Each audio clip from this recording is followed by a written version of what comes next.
అందరికీ నమస్కారం. ఈరోజు మనం పశువుల్లో తిరిగి పొర్లుట లేదా రిపీట్ బ్రీడింగ్ దానికి తాలూకా కారణాలు, యాజమాన్యం గురించి తెలుసుకోబోతున్నాం. ఈరోజు ఈ తరగతులకి హాజరైనటువంటి ఆహాస్ అందరికీ ముఖ్యంగా నమస్కారం తెలుపుకుంటున్నాను. సో మనం క్లాస్లోకి వెళ్ళిపోదాం. సో ఈరోజు క్లాస్ ఆల్రెడీ చెప్పాను, పశువుల్లోని తిరిగి పొర్లుట లేదా రిపీట్ బ్రీడింగ్.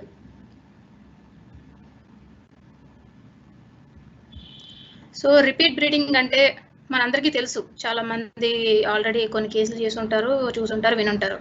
సో ఈ రిపీట్ బ్రీడింగ్ అంటే ఏంటి? రిపీట్ బ్రీడింగ్ అంటే ఆల్రెడీ ఒకసారి అంటే హీఫర్ కాకుండా ఆల్రెడీ అంటే ఈతల పశువులు లేదా మినిమం ఒకసారి అయినా ఈనిన పశువుల్లోని రెగ్యులర్ సైకిల్స్, అంటే మన ఇప్పుడు పశువుల్లోని ఋతుచక్రం ప్రతి 21 రోజులకి రావాలి.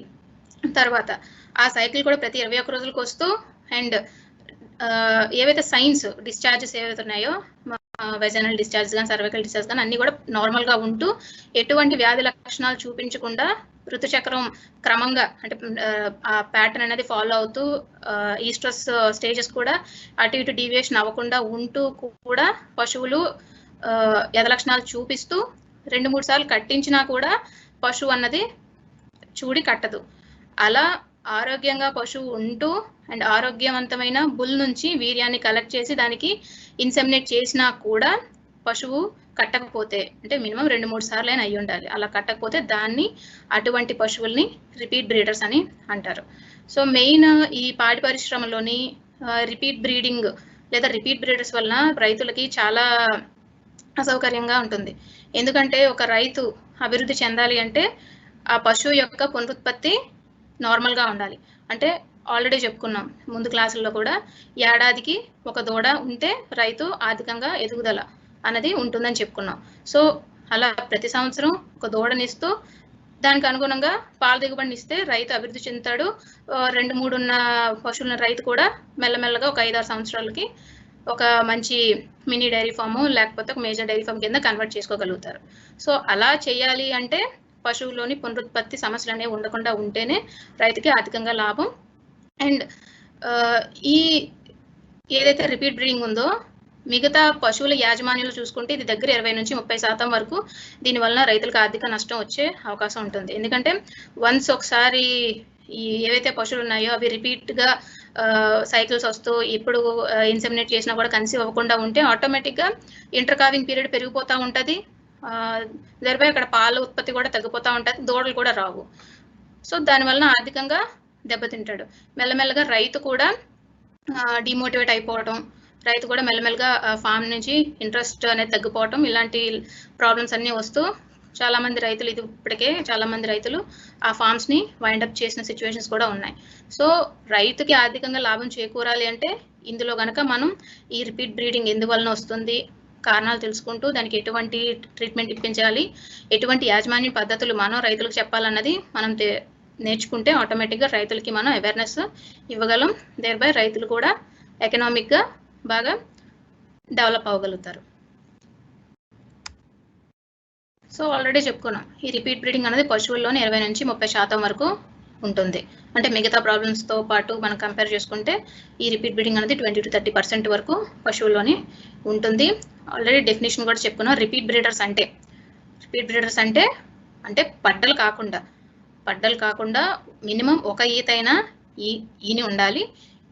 అలా ఉంటూ ఋతుచక్రం ప్రతి 21 రోజులు కూడా సక్రమంగా క్రమం తప్పకుండా వస్తూ ఎటువంటి డిశ్చార్జెస్, అంటే ఇప్పుడు చూడండి నార్మల్గా పశువు ఎదలో ఉంది అంటే తీగలు అనేవి ట్రాన్స్పరెంట్గా ఉంటాయి, అంటే నీరులా, అంటే కొంచెం హ్యాంగింగ్గాను కొబ్బరి నూనె అంటుంటారు కొంతమంది, లేకపోతే గుడ్డు తెల్లసొన అంటారు. సో ఆ రకంగా ఉంటూ హ్యాంగ్ అవుతూ మధ్యలో ఎటువంటి క్లమ్స్ కానీ లేకపోతే గడ్డలు కానీ ఏమీ లేకుండా, తర్వాత డిస్కలరేషన్ కూడా ఏమీ లేకుండా ఉంటే వాటిని మనం నార్మల్ వ్యధ లక్షణాలు అంటాం. ఇక్కడ రిపీట్ బ్రీడర్స్లో కూడా సాధారణంగా పశువు డిశ్చార్జెస్లో కూడా ఎటువంటి మార్పులు చూపించదు. అండ్ ఈ ఈస్టర్ సైకిల్ కూడా రెగ్యులర్గా వస్తూ ఉంటుంది. తర్వాత ఇది ఈతల పశువు అయ్యి ఉండాలి, అంటే మినిమం ఒకసారైనా ఈనటువంటి పశువులు అయ్యి ఉండాలి. అలా ఉంటూ అంటే మనకు చూడటానికి యానిమల్లో వ్యధ లక్షణాలు నార్మల్గా ఉన్నాయి అని అనుకుంటాము. అటువంటి వాటికి మనం కట్ ఇంజెక్షన్ చేసినా కూడా 2-3 సార్లు కట్ ఇంజెక్షన్ చేసినప్పటికి కూడా పశువు కట్టకుండా చూడి కట్టకుండా ఉన్నటువంటి పశువులన్నిటిని మనం రిపీట్ బ్రీడర్స్ కింద మనం కన్సిడర్ చేయొచ్చు. సో శ్రేష్టమైన ఆబోతు లేదా దున్నపోతు సంక్రమం ద్వారా కానీ కృత్రిమ గర్భోత్పత్తి విధానం ద్వారా కానీ ఎదలో ఉన్న ఆవుల్ని ఆర్ గేదెల్ని వరుసగా 3 సార్లు లేదా అంతకంటే ఎక్కువ సార్లు వీర్యదానం చేసినప్పటికీ పశువులు చూడి కట్టకుండా తిరిగి 3 వారాలకు మళ్ళీ ఎదకు వచ్చే పశువుని తిరిగి పొర్లే పశువులు అంటారు. దాన్ని రిపీట్ బ్రీడర్స్ అని అంటారు. సో ఈ విధంగా తిరిగి పొరలటం వల్ల ఏమవుతుంది, ఆల్రెడీ చెప్పుకున్నాం, ఈతల మధ్య వ్యవధి ఇంటర్ కావింగ్ పీరియడ్ అనేది పెరిగిపోతూ ఉంటుంది. అండ్ లాభసాటి పాడి పశువుల పెంపకంలో ఈతల మధ్య కాలం ఆవుల్లోని 12 మాసాలు ఉండాలి, గేదెలను అయితే 13 అంటారు, 14 to 16 వరకు కూడా ఉండొచ్చు. సో ఈ ఇంటర్ కావింగ్ పీరియడ్ అన్నది పెరిగిపోతూ ఉంటుంది. సో అంతకంటే ఎక్కువ ఉంటే ఆ పశువుల జీవితకాలంలో దిగుబడి తగ్గుతుంది.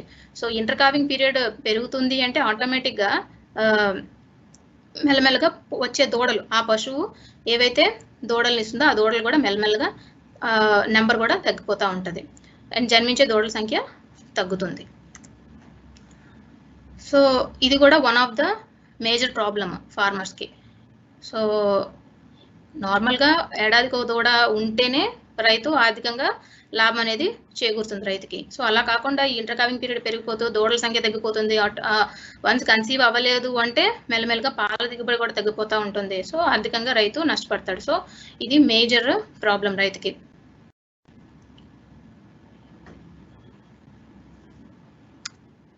సో ఈ పశువులు తిరిగి పొరలటానికి అసలు కారణాలు ఏంటంటే,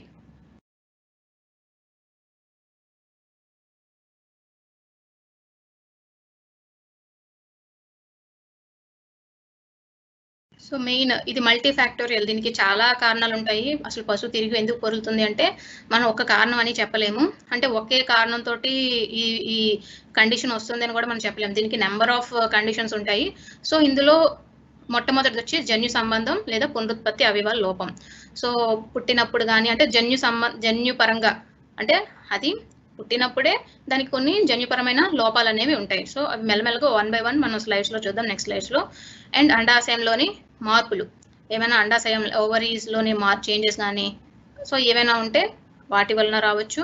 నెక్స్ట్ పునరుత్పత్తి అవయవాలు వ్యాధిగ్రస్తం అవటం. సో పునరుత్పత్తి అవయవాలు ఏవైతే ఉన్నాయో అవి వ్యాధిగ్రస్తం అవడం, లైక్ మెట్రైటిస్ కానీ పయోమెట్రా కానీ ఇలాంటి కండిషన్స్ వలన అవి వచ్చి తగ్గిన తర్వాత కూడా లోపట ఏవైతే మ్యూకోజల్ లేయర్స్ ఉన్నాయో అవి దెబ్బతినటం వలన కూడా ఈ రిపీట్ బ్రీడింగ్ కండిషన్ అనేది వస్తుంది. అండ్ శిలీంధ్రియాలు, ఫంగస్ వలన కూడా ఈ రిపీట్ బ్రీడింగ్ వచ్చే అవకాశం ఉంటుంది. అండ్ హార్మోన్ల ఉత్పత్తిలో తేడాలు, హార్మోనల్ ఇంబ్యాలెన్సెస్లో కూడా వలన కూడా ఈ రిపీట్ బ్రీడింగ్ వచ్చే అవకాశం ఉంటుంది. అండ్ ఎర్లీ ఎంబ్రియోనిక్ డెత్, రోజుల సమయంలోనే పిండాలు మరణించడం. అండ్ వీర్యకణము మరియు అండంలోని లోపాలు. సో ముందు చెప్పుకున్నవన్నీ మెటర్నల్ ఫ్యాక్టర్స్, అంటే తల్లి పరంగా ఏవైతే కారణాలు ఉన్నాయో ఆ కారణాలు. సో ఇదే కాదు, మనకి తండ్రి దగ్గర నుంచి కూడా కారణాలు ఉంటాయి కాబట్టి పునరుత్పత్తి లోపాలు. సో అందులో వచ్చేటప్పటికి వీర్యకణము మరియు వీర్యకణంలోని లోపాలు జరగవచ్చు. అండ్ సేమ్ అలాగే అండంలో కూడా లోపాలు జరగవచ్చు. నెక్స్ట్ పోషకాహార లోపం. ఇవన్నీ ముందువన్నీ కూడా మనం కొంత ట్రీట్మెంట్ అనేది అవసరం ఉంటుంది. కొన్నాళ్ళకి ఏం ట్రీట్మెంట్ చేసినా కుదరదు. నెక్స్ట్ వచ్చి పోషకాహార లోపం. పోషకాహార లోపం అంటే మనం ఏ కండిషన్ ఇది అని తెలిసినప్పుడు మ్యాక్సిమం మనం రూల్ అవుట్ చేసుకోగల, మెయిన్ 100% రూల్ అవుట్ చేసుకోగల కారణం ఇది. అంటే ఇక్కడ మనకు పశువుకి ఎటువంటి పోషకాహార లోపాలు ఉన్నాయో తెలుసుకొని ఆ విధంగా మనం కనుక వాటికి ఆ పోషకాలను అందించినట్లయితే ఆ ప్రాబ్లమ్ని మనం సార్ట్అవుట్ చేసుకోవచ్చు. అండ్ లాస్ట్ వచ్చి యాజమాన్య వైఫల్యం. వైఫల్యం అంటే యాద గుర్తించకపోవటం, లేకపోతే సకాలంలో మనం చేయలేకపోవటం. నెక్స్ట్ వీర్యదానం సకాలంలో చేయకపోవటం. సో ఈ ఫ్యాక్టర్స్ అన్ని. సో ఇవన్నీ అంటే ఇది ఒకే ఒక రీజన్ తోటి రాదు, ఇది మల్టీ ఫ్యాక్టరల్, చాలా కారణాలు ఉంటాయి. సో 1 by 1 చూద్దాం. సో ఫస్ట్ జన్యు సంబంధం లేదా పునరుత్పత్తి అవయవాల లోపాలు. సో జన్యు సంబంధమైన లోపాలు లేదా పునరుత్పత్తి అవయవాల లోపాలు అంటే మెయిన్ ఇక్కడ పునరుత్పత్తి అవయవం అంటే మనం మెటర్నల్గా తీసుకుంటే ఆవుల్లోని కొన్ని పశువుల్లోని జెనెటికల్గా ఎలా అంటే ఇప్పుడు మనకి బైకార్నువల్ హార్న్స్ అంటాం, అంటే యూట్రైన్ హార్న్స్ 2 ఉంటాయి. కొన్నాట్లో వచ్చేటప్పటికి జన్యుపరమైన లోపాల వలన ఒకటే ఉండొచ్చు, యూనికార్నిస్ అంటాము, అంటే యూట్రైన్ యూనికార్నిస్ అంటాం, ఒకే ఒక హార్న్ ఉంటుంది. అండ్ ఇంకొకటి యుట్రైన్ సెప్టా. సో యుట్రైన్ యూనికార్నిస్ అంటే ఒక్కసారి కాకపోతే రెండోసారో మూడోసారో పశువు చూడు కట్టే అవకాశం ఉంటుంది, హెల్దీ కాఫ్ని ఇవ్వగల అవకాశం ఉంటుంది, బట్ రేర్. యుట్రైన్ సెప్టా అంటున్నాం. సెప్టా అంటే ఇక్కడ మీరు చూసినట్లయితే ఇది మొత్తం యుట్రైన్ హార్న్ కదా. ఈ యుట్రైన్ హార్న్ బయట మనకు కనిపిస్తున్నంత బయట అవుటర్ లేయర్. సో ఇంటర్నల్గా ఏమవుతుందంటే కొన్నిసార్లు లోపట పొరల్లోని చిన్న చిన్న అడ్డుగోడల్లాగా ఈ కొన్ని లేయర్స్ లాగా వచ్చేసి ఉంటాయి అన్నమాట. సో అలా వచ్చినట్లయితే ఇన్ కేస్ హార్న్లో కనుక ఇప్పుడు పిండం అనేది అభివృద్ధి పిండం కింద అంటే అండము తర్వాత బీజకణం కలిసి ఫలదీకరణం చెంది అక్కడ పిండం కింద ఏర్పడినా కూడా ఇక్కడికి వచ్చి ఏమవుతుంది, యుట్రైన్ హార్న్లోని వచ్చి ఆ సెప్టమ్ ఉండడం వల్ల ఫీటస్ అన్నది పెరగదు, ఆ పిండం ఏదైతే ఉందో ఎంబ్రియో అనేది పెరుగుదల ఉండదు. సో ఆటోమేటిక్గా అబార్షన్ జరుగుతుంది కొన్నిసార్లు. సో ఇవి కొన్ని రకాల లోపాలు. కొన్ని పశువుల్లోని ఏవైతే ఓవరీ నుంచి మనకి ఫాలోపియన్ ట్యూబ్స్ లేదా అండవాహికలు అండాన్ని పట్టుకోవాలి. సో కొన్ని పశువులు ఏమవుతుందో ఈ ఫాలోపియన్ ట్యూబ్స్ కూడా జెనెటికల్గా మిస్ అయ్యే అవకాశం కూడా ఉంటుంది. సో ఇటువంటి లోపాలు ఏవైతే ఉన్నాయో అటువంటి పశువులు సాధారణంగా పునరుత్పత్తికి పనికిరావు, చాలా రేర్ కండిషన్స్లో. కానీ అంటే ఇప్పుడు యుట్రైన్ యూనికార్నిస్ అన్నాం, అదే అటువైపు అంటే ఇప్సిలాటరల్ ఆ ఓవరీ ఏ ఓవరీ అయితే మనకి గ్రాఫియన్ ఫాలికల్ని డెవలప్డ్ గ్రాఫియన్ ఫాలికల్ని డెవలప్ చేస్తూ అది ఓవ్యులేషన్ జరిగి మనం ఇన్సెమినేట్ చేసినా కూడా ఆ సెమెన్ అన్నది ఇటువైపు అయితే ఓవా రిలీజ్ అయిందో అటువైపు హార్న్లోకి వెళితే మన అక్కడ ఫీటస్ లేదా దూడ మనకి వచ్చే అవకాశం ఉంటుంది, కన్సీవ్ అవి. కానీ అటువంటి కండిషన్స్ లేనప్పుడు ఆటోమేటిక్గా అక్కడ మనకి యానిమల్ కన్సీవ్ అవ్వదు. సో అక్కడ ఇన్సెమినేషన్ అనేది ఫెయిల్ అవుతుంది. సో ఇలా జెనెటికల్ లోపాలు ఏవైతే ఉన్నాయో అటువంటి పశువుల్ని సాధారణంగా కల్ చేస్తారు. ఇది కూడా మనకు జెనెటికల్ అంటే ఇప్పుడు యూనికార్నిస్ అని చెప్పాము, ఒకటే హార్న్ ఉంటుందని చెప్పాము. అలాంటి కండిషన్స్లోని కొన్ని ఇంకా ఇది కట్టదు అని తీర్మానించుకున్న తర్వాత అటు పశువుల్ని ఇంకా మనం కల్ చేయడం తప్ప ఇంకా వేరే ప్రత్యామ్నాయం లేదు. అండ్ నెక్స్ట్ ఇంకొకటి వచ్చి దీనికి చికిత్స అంటే సెపరేట్గా ఏమి ఉండదు చెప్పాం కదా. ఈ యూనికార్నిస్లో అంటే ఎప్పుడో రేర్గా 1 లేదా 2 లేదా 4-5 ఇన్సెమినేషన్స్ లేకపోతే 4-5 సంవత్సరాలు పోయిన తర్వాత ఎప్పుడో ఒకసారి పశువు కడితే కట్టవచ్చు, లేదు అంటే అది కూడా జరగదు. సో అటువంటి పశువుల్ని మనం కల్ చేయడం తప్ప ఇంకా వేరే ఆప్షన్ అనేది లేదు.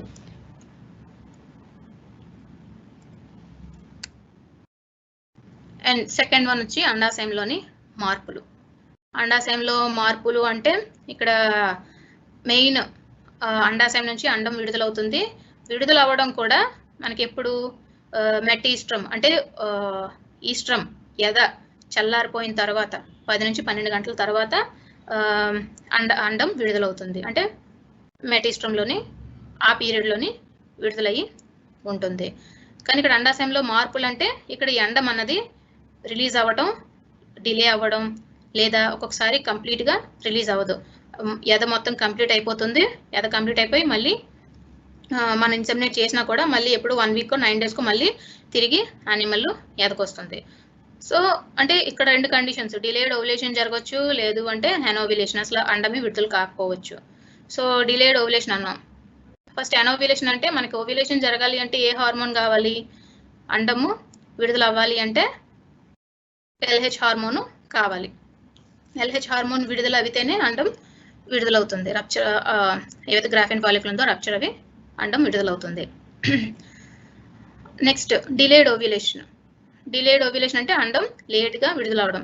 ఈ LH హార్మోన్ సర్జ్ అవ్వడం లేకపోతే హార్మోన్ ఇంబ్యాలెన్సెస్ వల్ల కూడా ఓవర్ రిలీజ్ అవడం కూడా డిలే అవుతుంది. So in case delayed ovulation జరిగింది అనుకోండి, అక్కడ ఏమవుతుంది, ఒక్కొక్కసారి మనం ఇన్సెమినేట్ చేసిన వీర్యం ఏదైతే ఉందో దానికి ఏజ్ కూడా అయిపోవచ్చు. వన్స్ మనం ఇన్సెమినేట్ చేసిన తర్వాత సెమెన్ అన్నది యూట్రస్లో 24 hours ఉంటుంది, అండం అయితే 6 to 8 hours. సో ఆ టైం కనుక దాటిపోతే మనం ఇన్సెమినేట్ చేసినా కూడా అక్కడ వీర్యం చనిపోయే అవకాశం ఉంటుంది కాబట్టి ఫర్టిలైజేషన్ జరగదు.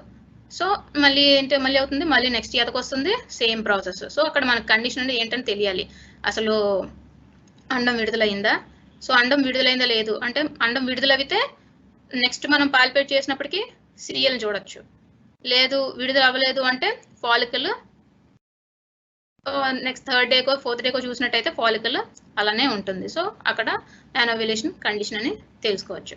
సో ఇలాంటి కండిషన్స్లో మనం పాల్పేషన్ ద్వారా వెళ్ళాలి. సో నెక్స్ట్ ఇంకోటి అండాశయం మీద తిత్తులు ఏర్పడడం వల్ల కూడా పశువులు సకాలంలోని చూడి కట్టవు. అండాశయం మీద తిత్తులు అంటే ovarian cysts. So ovarian cyst అంటే మనకి 2 రకాలు ఉన్నాయి, follicular cyst, next luteal cyst.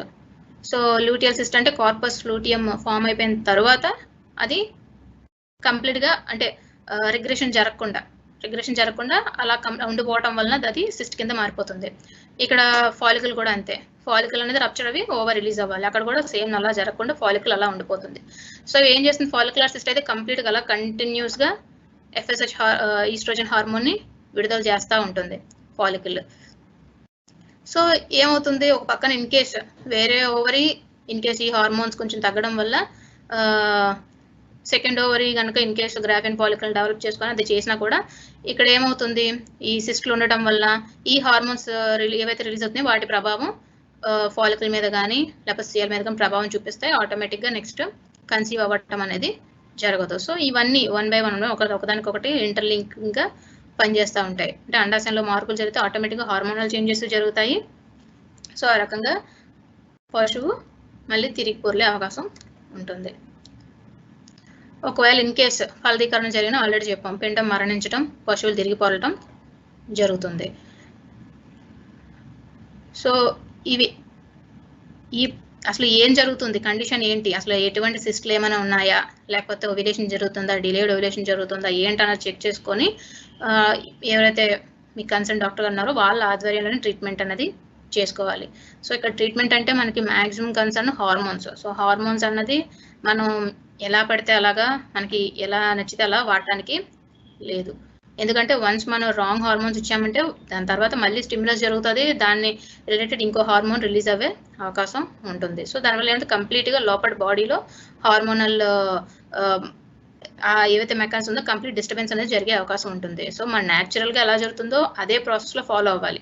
So అది చేయాలంటే మెయిన్ డాక్టర్ గారి పర్యవేక్షణలోనే ఇటువంటి హార్మోన్స్ అనేవి వాడటం చాలా మంచిది. సో థర్డ్ కాజ్ వచ్చి సూక్ష్మజీవులు. ఇన్ కేస్ ఏమైనా బ్యాక్టీరియా వలన కానీ లేకపోతే ఏమైనా పారాసైట్స్ వీటి వలన కూడా ఒక్కొక్కసారి బ్యాక్టీరియా అంటే ఆల్రెడీ మీకు తెలుసు, ఇక్కడ ఆల్రెడీ చెప్పుకున్నాం, గర్భకోశ వ్యాధుల్లో వచ్చేటప్పటికి బ్యాక్టీరియా వచ్చేటప్పటికి క్యాంపెలోబాక్టర్ అంటే vibriosis, next brucella abortus, next trichomonas foetus. So ఇటువంటి బ్యాక్టీరియా కనుక ఇన్ కేస్ ప్రవేశించినట్లయితే అలాంటప్పుడు కూడా సో మ్యాక్సిమం లోపల ఏవైతే ఎండోమెట్రియం ఉందో అది పాడవడం, మెట్రైటిస్ కండిషన్ రావడం, లేకపోతే కొన్నిసార్లు పయోమెట్రా కండిషన్స్ అంటే ఇన్ కేస్ ఇది వరకు డెలివరీ అయిన తర్వాత ఏమైనా ఫీటల్ మెంబ్రెన్స్ ఉండిపోయినా కూడా ఒక్కోసారి లోపల కుళ్ళిపోయి పయోమెట్రా కింద ఫామ్ అయ్యే అవకాశం ఉంటుంది. లోపల ఎండోమెట్రియం అంతా లైన్ అంతా కంప్లీట్గా డ్యామేజ్ అయ్యే అవకాశం ఉంటుంది. మనం ఏమనుకుంటామంటే డిశ్చార్జెస్ వచ్చినప్పుడు కంప్లీట్గా మనం ఇంట్రాయిట్రైన్ డూషింగ్ చేస్తాము, ఇంట్రాయిట్రైన్ మెడిసిన్స్ మెడికేషన్ ఇస్తాము. కానీ సమ్ టైమ్స్ ఏమవుతుందంటే గర్భాశయం అవ్వచ్చు లేకపోతే ఫాలోపియన్ ట్యూబ్స్ అవ్వచ్చు, లోపల కూడా అవి డ్యామేజ్ అయ్యే అవకాశం ఉంటుంది. సో అటువంటి పరిస్థితులు ఉన్నా కూడా ఇక్కడ ఇన్ కేస్ ఫాలోపియన్ ట్యూబ్సే డ్యామేజ్ అయినాయి, ఫాలోపియన్ ట్యూబ్స్ లోపల ఇన్నర్ లైనింగ్ అంతా మనం ఆల్రెడీ చెప్పుకున్నాం సీలియా ఉంటుంది.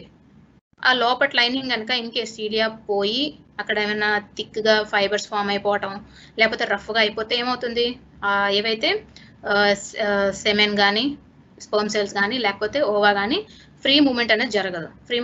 ఒక్కొక్కసారి సమ్టైమ్స్ అవి అతుక్కుపోయే అవకాశం కూడా ఉంటుంది. సో ఆటోమేటిక్గా ఫర్టిలైజేషన్ జరగదు. సో ఈ రకంగా కూడా యానిమల్ రిపీట్ అయ్యే అవకాశం ఉంటుంది. మళ్ళీ ఇన్సెమినేట్ చేసినా కూడా అక్కడ ఫర్టిలైజేషన్ జరగదు. మళ్ళీ నార్మల్గా ఇంకో 21 daysకి మళ్ళీ యానిమల్ రిపీట్ సైకిల్లోకి వచ్చేస్తుంది. అండ్ అండవాహికలు కూడా చిందరవందరగా ఉండి మందంగా లావుగా అయిపోతూ ఉంటాయి. సో ఇవి సూక్ష్మజీవులు అని చెప్తున్నాం. అంటే ఇన్ కేస్ బ్యాక్టీరియా ఉండి లోపల ఏమైనా టిష్యూ డ్యామేజ్ అయినా కూడా ఇవి జరిగే అవకాశం ఉంటుంది. కొన్ని సందర్భాల్లో ఒక అండవాహిక బాగా దెబ్బతిని ఉంటుంది. కొన్నిసార్లు ఈ ఇన్ఫెక్షన్స్ వలన ఫాలోపియన్ ట్యూబ్స్ బ్లాక్ అయిపోవటం, లేకపోతే కంప్లీట్గా డ్యామేజ్ అయిపోవటం జరిగే అవకాశం కూడా ఉంటుంది. సో ఇటువంటి కండిషన్స్లోని ఫర్టిలైజేషన్ జరగవచ్చు, జరగకపోవచ్చు. అండ్ ఇది మనం ఇంత సోఫిస్టికేటెడ్ ట్రీట్మెంట్ చేయలేం కాబట్టి ఇలాంటి కండిషన్స్లో కూడా మ్యాక్సిమం యానిమల్స్ రిపీట్ అవుతుంటాయి. హ్యూమన్ మెడికేషన్లో ఇది చాలా ఈజీగానే ట్రీట్ చేస్తుంటారు. అండ్ గర్భాశయంలోని మెట్రైటిస్ వ్యాధులు సంభవించినప్పుడు కూడా చీమ ఏర్పడడం వలన గర్భకోశ గోడలు పొరలు వ్యాధిగ్రస్తం అవుతాయి. ఆల్రెడీ చెప్పుకున్నాం. సో లోపల మెయిన్ ఇన్నర్ లైనింగ్ ఏదైతే ఉందో అది డ్యామేజ్ అయితే యానిమల్ కన్సీవ్ అవ్వదు, అంటే ఫర్టిలైజేషన్ జరగదు. ఇన్ కేస్ ఫర్టిలైజేషన్ జరిగినా కూడా ప్లెసెంటేషన్ ప్రాపర్గా జరగదు. సో ప్లెసెంటేషన్ జరగలేదు అంటే అక్కడ కూడా ఫీటస్ కూడా ఎటువంటి ఎంబ్రియోకి ఎటువంటి న్యూట్రిషన్ ఉండదు. సో ఆటోమేటిక్గా అబార్షన్ జరుగుతుంది. ఎర్లీ ఎంబ్రియోనిక్ డెత్స్ జరిగే అవకాశం ఉంటుంది.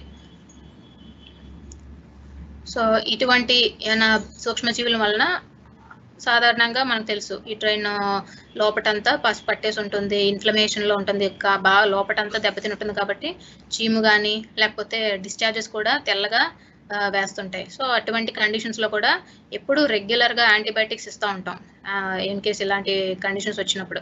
So in case same repeat అవుతుంది అంటే మనం ఆ డిశ్చార్జెస్ ల్యాబ్ పంపించి యాంటీబయాటిక్ సెన్సిటివిటీ టెస్ట్ అని ఉంటుంది, ABST, అది చేయించుకుంటే ఎటువంటి యాంటీబయాటిక్ మనం వాడితే దీనికి ఈ ప్రాబ్లమ్ని తొందరగా మనం క్యూర్ చేయొచ్చు అని తెలుసుకోవడానికి మనం ల్యాబొరేటరీకి పంపించాల్సి ఉంటుంది. దానికి తగ్గట్టే మనం మందులు వాడాలి. అంతేగాని యాంటీబయాటిక్స్, హార్మోన్స్ మనం నచ్చినట్టు ఎంత పడితే అంత వాడటానికి లేదు. హార్మోన్ల ఉత్పత్తిలో కూడా తేడాలు ఉంటాయి. హార్మోన్ ఉత్పత్తిలో తేడాలంటే చెప్పుకున్నాము ఆల్రెడీ. ఈస్ట్రోజన్ ఎక్కువ రిలీజ్ అయినా, ఇన్ కేస్ కన్సీవ్ అయింది, యానిమల్ కన్సీవ్ అయినా ఈస్ట్రోజన్ హార్మోన్ ఎక్కువ రిలీజ్ అవుతుంది అంటే ఏమవుతుంది, వెంటనే ఈస్ట్రోజన్ ప్రభావం వలన ఏదైతే ఎంబ్రియో ఉందో అది అబార్ట్ అయ్యే అవకాశం ఉంటుంది.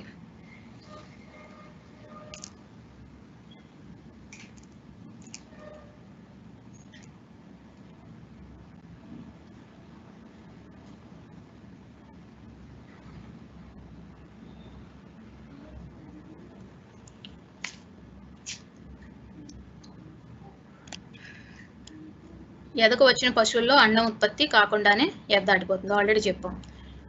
ఇప్పుడు మనకి అండం ఉత్పత్తి అవ్వాలి అంటే మీ అందరికీ తెలుసు LH హార్మోన్, లూటనైజింగ్ హార్మోన్ కావాలి. లూటనైజింగ్ హార్మోన్ రిలీజ్ అయితేనే LH సర్జ్ అంటాం, అంటే కావాల్సినంత LH హార్మోన్ రిలీజ్ అయితేనే అండం అనేది విడుదలవుతుంది, గ్రాఫిన్ ఫాలికల్ రప్చర్ అవి. సో ఇన్ కేస్ ఇంబ్యాలెన్స్ జరిగింది అంటే అక్కడ ఫాలికల్ అన్నది రప్చర్ అవ్వదు, ఓవ్యులేషన్ జరగదు. అంటే అక్కడ ఓవ్యులేషన్ జరగకుండానే ఎద అన్నది దాటిపోతుంది. సో దీనివల్ల ఏమవుతుందంటే ఒకే వారంలో ఆలస్యంగా ఒక్కోసారి డిలేడ్ ఓవ్యులేషన్ జరుగుతుంటాయి. డిలేడ్ ఓవ్యులేషన్ జరగటం, లేకపోతే ఒకే వారంలో 2-3 సార్లు ఎదకు రావటం. సో ఈ ఈస్ట్రస్ సైకిల్స్లో ఏంటంటే యానిమల్ 21 డేస్లో కూడా ఒకటే సైకిల్ అన్నది జరగదు. అంటే ఇక్కడ యానిమల్స్లోని 2-3 సైకిల్స్ జరుగుతుంటాయి. కాకపోతే ఆ 2-3 సైకిల్స్ కూడా ఏంటంటే వన్స్ ఎప్పుడైతే ఫాలికల్, గ్రాఫియన్ ఫాలికల్ బాగా డామినెంట్ గ్రాఫియన్ ఫాలికల్ అది రప్చర్ కార్పస్ లూటియం ఎప్పుడైతే ఏర్పడిందో ఈ కార్పస్ లూటియం ఏ హార్మోన్ రిలీజ్ చేస్తుంది, ప్రొజెస్ట్రాన్ హార్మోన్ రిలీజ్ చేస్తుంది. ఈ ప్రొజెస్ట్రాన్ హార్మోన్ వలన మిగతా 2 సైకిల్స్ కూడా అసలు కనబడకుండా ఒకటే సైకిల్ మన 21 డేస్కి నార్మల్గా మళ్ళీ యానిమల్ అనేది హీట్కి వస్తుంది. కాకపోతే ఈ హార్మోనల్ ఇంబ్యాలెన్స్ వలన ఏమవుతుందంటే in case week CL progesterone hormone కూడా యానిమల్ బ్లడ్ సర్క్యులేషన్లోని తగినంత లేకపోతే మిగతా సైకిల్స్ కూడా అవి డామినేట్ అవి ఆ సైకిల్స్ అంటే ఒకే వన్స్ ఒకసారి యానిమల్ ఎదకొచ్చిన తర్వాత మళ్ళీ ఇంకొక వారంలో మళ్ళీ ఎదగరావడం. సో ఇలా కనిపిస్తుంటాయి అనమాట హార్మోనల్ ఇంబ్యాలెన్సెస్ జరగడం వలన.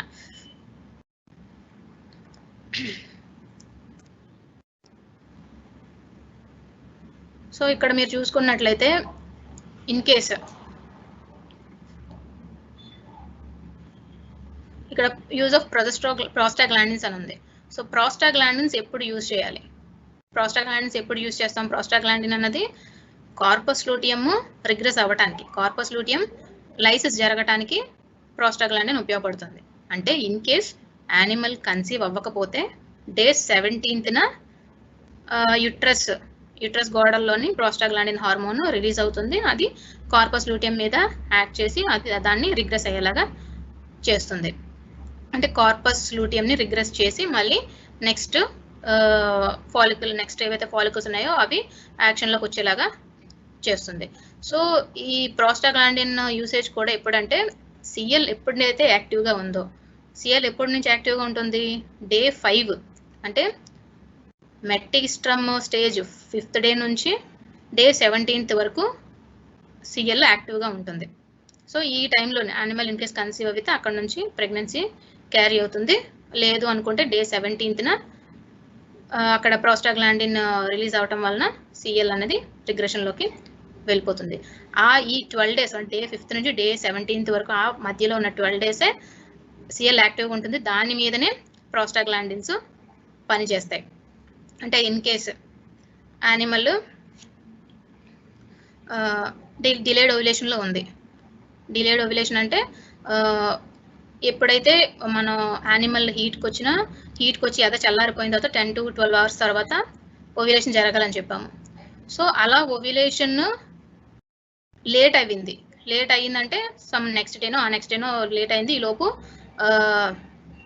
ఇన్సెమినేట్ చేశారు బట్ అది కన్సీవ్ అవ్వలేదు, బట్ సిఎల్ అనేది ఉంటుంది కదా. ఇన్ కేస్ డిలేడ్ ఓవ్యులేషన్ కనుక మీకు తెలిసినట్లయితే అలాంటప్పుడు సిఎల్ని నార్మల్గా అయితే ట్రీట్మెంట్లో చేస్తుంటారు, సిఎల్ని రిగ్రెస్ చేస్తారు. అంటే ప్రోస్టాగ్లాండిన్ మనం బయట నుంచి ఇస్తూ రిగ్రెస్ చేసి ప్రోస్టాగ్లాండిన్ ఇవ్వడం వల్ల ఆటోమేటిక్గా కార్పస్ లూటియం లైసిస్ జరిగిపోతుంది.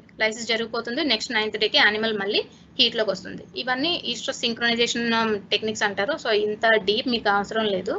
కాకపోతే ప్రోస్టాగ్లాండిన్ ఎప్పుడు యూజ్ చేయాలన్నది తెలుసుకోండి. ఎప్పుడు పడితే అప్పుడు మనం వాడటానికి లేదు.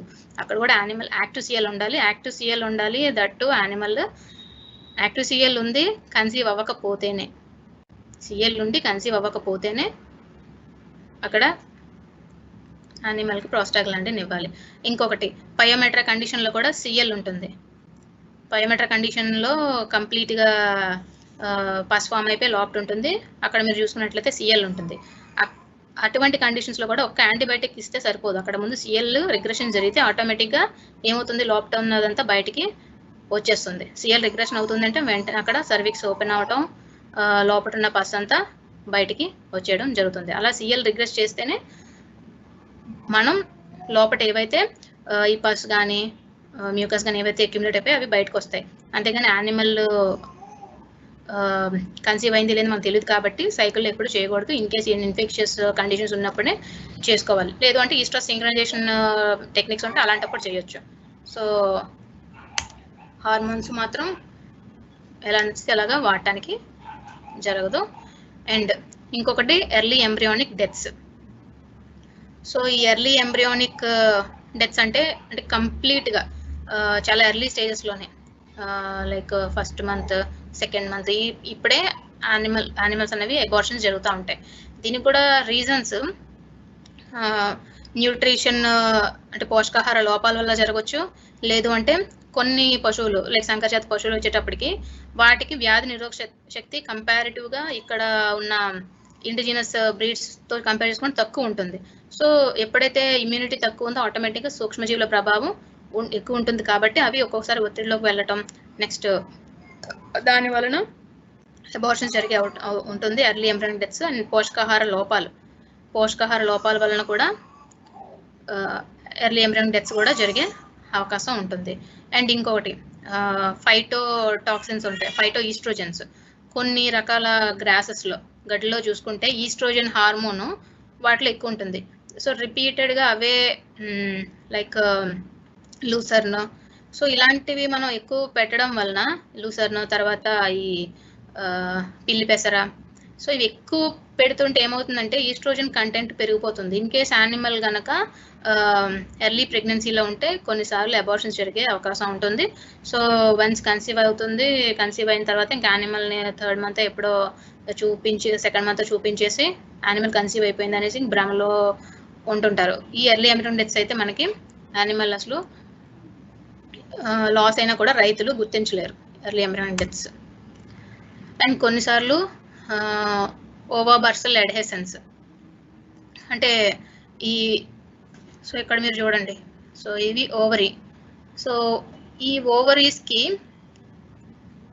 ఏమైనా డిసీజ్ వలన కానీ ఇంకా వేరే కారణాల వల్ల కానీ ఏమవుతుంది అంటే ఇన్ఫెక్షన్స్ వలన అడ్హెషన్స్ అంటే వేరే పొరలు వీటికి వచ్చి అతుక్కుపోవటం వలన ఏమవుతుంది, ఈ ఫాలికల్స్ అనేవి ప్రాపర్గా గ్రాఫిన్ ఫాలికల్ పెరిగినా కూడా ఓవ్యులేషన్ అనేది జరిగే అవకాశం ఉండదు ఈ అడ్హెషన్స్ వలన. కొన్నిసార్లు ఆల్రెడీ ఇదివరకు క్లాసులో చెప్పుకున్నాం, ఈ ఫాలోపియన్ ట్యూబ్యూల్స్ ఏవైతే ఉన్నాయో ఫాలోపియన్ ట్యూబ్యూల్స్ దగ్గర కూడా అడ్హెషన్స్ జరగవచ్చు. అంటే మనం రాంగ్ హ్యాండ్లింగ్ చేసిన, అంటే పాల్పేట్ చేస్తున్నప్పుడు కానీ లేకపోతే ఇన్సెమినేట్ చేస్తున్నప్పుడు కానీ గన్ అంటే గన్ అంటే గట్టిగా పుష్ చేయడం ఇలాంటివి చేసినప్పుడు ఇన్ కేస్ స్టేర్ అవి వాటికి ఏమైనా డ్యామేజ్ జరిగితే అలాంటి దగ్గర అడ్హెషన్స్ అంటే వేరే పొరలు వచ్చి అతుక్కుపోవటం, అక్కడ ఇన్ఫ్లమేషన్ జరిగి నెక్స్ట్ పక్కన ఉన్న ఏవైతే ఆర్గాన్స్ ఉన్నాయో వాటితో అతుక్కుపోవటం, సో ఇలా జరుగుతూ ఉంటుంది. So in case Fallopian tubules ఈ యుట్రస్తో కనుక అడ్హెషన్స్ జరిగిందంటే అతుక్కుపోయింది అనుకోండి, ఫాలోపియన్ ట్యూబ్యూల్ కదలదు. ఇన్ కేస్ ఓవరీస్ మీద అడ్హెషన్స్ వచ్చినాయి, సో ఓవరీ ఏవైతే ఫాలికల్స్ ఉన్నాయో అవి ప్రాపర్గా ఓవ్యులేషన్ జరగక ఓవర్ రిలీజ్ కాదు. సో ఇటువంటివన్నీ ఫ్యాక్టర్స్ రిపీట్ బ్రీడింగ్కి. అండ్ హైడ్రోసాల్ఫింగ్స్ అంటే ఈ ఏవైతే చూడండి ఇక్కడ, సో ఇక్కడ వరకు ఇదంతా యుట్రైన్ హార్న్. సో ఈ పక్కన ఉన్నది మీరు చూస్తే మొత్తం అంతా వైట్గానే ఉంది, బట్ ఈ ఏదైతే యుట్రైన్ హార్న్ ఉందో హార్న్కి తర్వాత ఏముంటుంది, ఫాలోపియన్ ట్యూబ్యూల్స్ ఉంటాయి. ఫాలోపియన్ ట్యూబ్యూల్స్ సాధారణంగా అంత బల్జింగ్లో ఉండవు, కానీ ఇక్కడ చూస్తే మీకు ఎలా ఉంది, కంప్లీట్గా బల్జ్ అయ్యి ఉంది, అంటే లోపల ఫ్లూయిడ్ అనేది అక్యుములేట్ అయిపోయి ఉంది. సో ఇలాంటి కండిషన్స్లో కూడా ఇన్ కేస్ ఓవర్ రిలీజ్ చేసిన ఈ లోపల ఉన్న ఫ్లూయిడ్స్లోని బ్రతకలేదు, సో చనిపోయే అవకాశాలు చాలా ఎక్కువ ఉంటాయి ఇలాంటి కండిషన్స్లో. హైడ్రోసాల్ఫింగ్స్ అంటే ఇన్ఫెక్షన్ వల్ల కూడా లోపల ఫాలోపియన్ ట్యూబ్యూల్స్లోని ఫ్లూయిడ్స్ అనేవి అక్యుములేట్ అయ్యే అవకాశం కూడా ఉంటుంది. ఇందాక చెప్పాం cystic ovary condition. Cystic ovary condition అంటే రెండు సిస్ట్లు ఉన్నాయి, ఫాలిక్యులర్ సిస్ట్, ల్యూటియల్ సిస్ట్. రెండు కండిషన్స్లో కూడా రిపీట్ బ్రీడింగ్ అయ్యే అవకాశం ఉంటుంది. సో ఫాలిక్యులర్ సిస్ట్ అంటే తెలుసు కదా, ఫాలిక్యులర్ సిస్ట్ అంటే ఫాలికల్స్ అనేవి ఉంటాయి సిస్ట్ రూపంలోని, అవి రప్చర్ అవ్వకుండా అలా ఉండిపోతాయి. దానివల్ల ఏమవుతుంది, లోపల ఫాలికల్ నార్మల్గా ఏం రిలీజ్ చేస్తుంది, ఈస్ట్రోజన్ హార్మోన్ రిలీజ్ చేస్తుంది. సో ఈస్ట్రోజన్ కంటెంట్ ఎక్కువ ఉంటుంది, సో దేర్ బై అక్కడ నుంచి అసలు యానిమల్ కన్సీవ్ అవ్వే అవకాశం తక్కువ ఉంటుంది. ప్రొజెస్ట్రాన్ కన్నా ఈస్ట్రోజన్ హార్మోన్ లెవెల్ కంటెంట్ ఎక్కువ ఉంటుంది. అండ్ లూటియల్ సిస్ట్ అనుకుంటే రివర్స్, లూటియల్ సిస్ట్లోని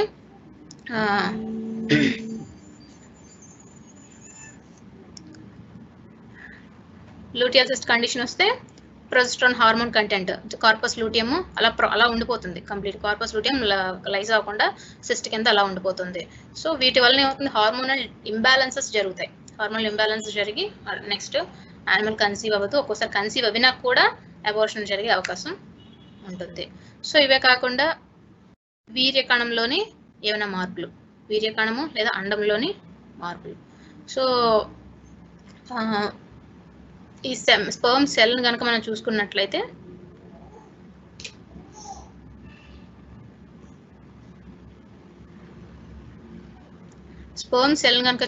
ఇది normal cell. So head, tail, so ఈ రకంగా ఉంటుంది. అదే అబ్నార్మాలిటీస్ ఉంటే, ఇన్ కేస్ స్పర్మ్ సెల్కి అబ్నార్మాలిటీస్ ఉంటే ఇది చూడండి, స్మాల్ హెడ్, ఇక్కడ నార్మల్ కన్నా హెడ్ సైజు పెద్దగా ఉంది. అండ్ ఇందులోని double headed sperm cell. So next double tail, so abnormal middle piece. So middle piece, so ఇది మిడిల్ పీసు. సో ఇందులో ఏమైనా అబ్నార్మాలిటీ ఉన్నా, సో ఈ రకంగా ఏమైనా అబ్నార్మాలిటీస్ ఉన్నా కూడా ఇన్సెమినేట్ చేసినా కన్సీవ్ అవ్వే అవకాశం తక్కువ. సో ఇదంతా మనకి సెమెన్ అన్నది మనకి బయట నుంచి వస్తుంది కాబట్టి సో సాధారణంగా అక్కడ అంతా చెక్ చేసి ఆండ్రాలజీ ల్యాబొరేటరీలో చెక్ చేసి అసలు ఎటువంటి ఏం లేకుండా ఉంటేనే పంపిస్తారు. సో ఆ ప్రాబ్లం మనం లీస్ట్ కన్సిడర్ చేయొచ్చు.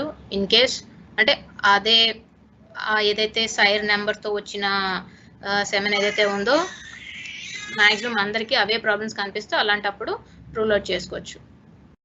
మళ్ళీ పంపించి ఆ సైర్ నెంబర్తో వచ్చిన ఏవైతే స్ట్రాస్ ఉన్నాయో వాటిని మళ్ళీ ఒకసారి చెక్ చేయించుకుంటే, ఒకసారి ర్యాండమ్ చెక్ చేపిస్తే తెలుస్తుంది.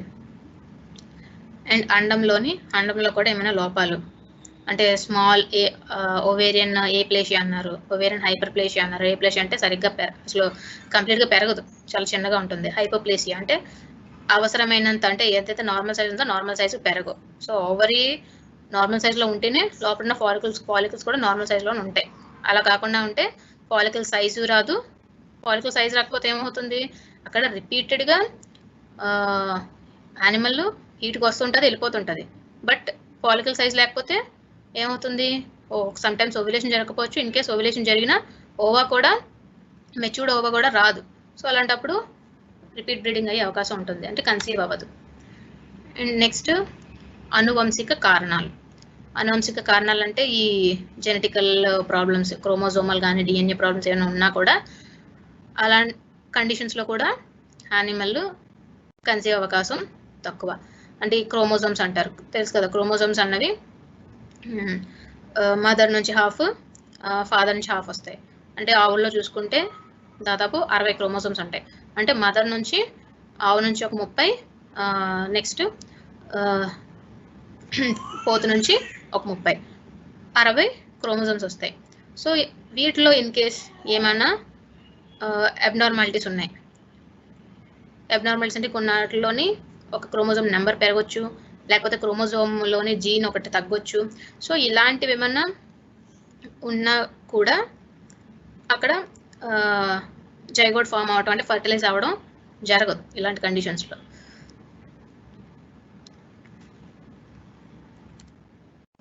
అండ్ పోషకాహారంలో ఏమైనా లోపాలు ఉంటాయి.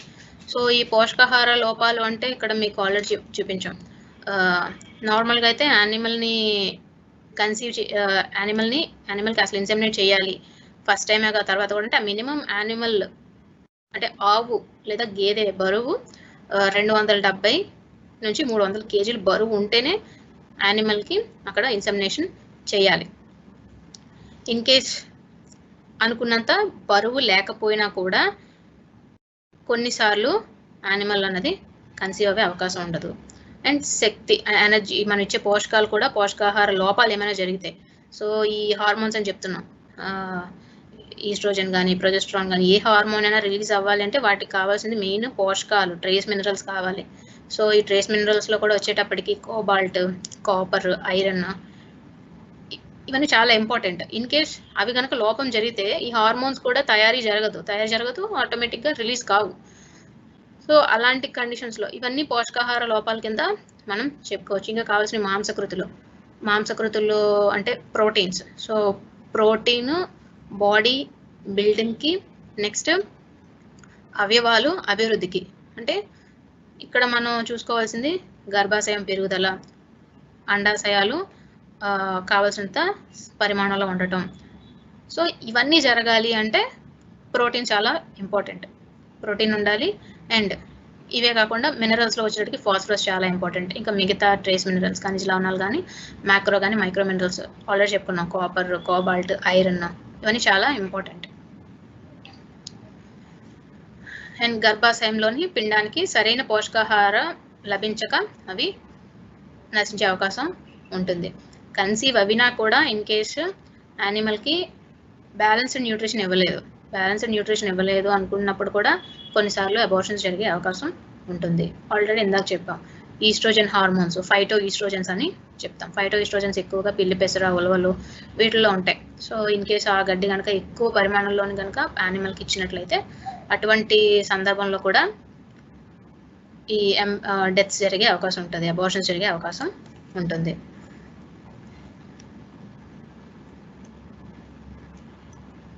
So in case phyto oestrogens కనుక కంటెంట్ ఎక్కువ ఉంది అంటే దీనివలన మిగతా హార్మోన్ లెవెల్స్లో డిస్టర్బెన్సెస్ జరిగే అవకాశం కూడా ఉంటుంది. అండ్ యాజమాన్యంలోని మనం ఏవైతే యాజమాన్య పద్ధతులు ఉన్నాయో వాటిలోని వైఫల్యాలు కూడా కారణం. నెక్స్ట్ది అంటే ఇందులో ఎక్కువగా ఎదను గుర్తించలేకపోవటం ఒకటి, అది ఈస్ట్రంలో ఉందా ఈస్ట్రంలో ఉందా అసలు ఎద చల్లారిపోయిందా అన్నది ముందు ఫస్ట్ ఆఫ్ ఆల్ తెలిసి ఉండాలి. అండ్ పశువులకి వీర్యదానం సరైన సమయంలో చేయించకపోవటం అండ్ టైమ్లీ ఇన్సెమినేషన్. తెలుసు కదా AM PM రూల్ అంటారు. అంటే ఇన్ కేస్ ఇప్పుడు యానిమల్కి ఓవ్యులేషన్ ఎప్పుడే జరుగుతుంది దాన్ని బట్టే మనం ఇన్సెమినేషన్ టైమింగ్ అన్నది డిపెండ్ అయి ఉంటుంది. సో మిడ్ హీట్ అంటే స్టాండింగ్ హీట్ అంటాం. స్టాండింగ్ హీట్ యానిమల్ ఇప్పుడు మీకు ఎద లక్షణాలు ఇప్పుడు కనిపించినాయి, అంటే యానిమల్ మీ దగ్గరకు రాగానే నడుము ఉంచుతుంది, ఈ లక్షణాలని చూస్తే ఎప్పుడు చెప్తారు, ఎప్పటి నుంచి యానిమల్ అరవడం మొదలు పెట్టింది, లేకపోతే ఎప్పటి నుంచి రైతు చెప్తాడు అరుస్తుంది అనేసి. అంటే ఎప్పుడైతే ఎద లక్షణాలు చూస్తారో అప్పటి నుంచి 12 hours తర్వాత చేయాల్సి ఉంటుంది. సో ఆ రకంగా మనకి టైమ్లీ ఇన్సెమినేషన్, మనకి ఏ టైంలో యానిమల్కి ఇన్సెమినేషన్ చేయాలో ముందు తెలిసి ఉండాలి.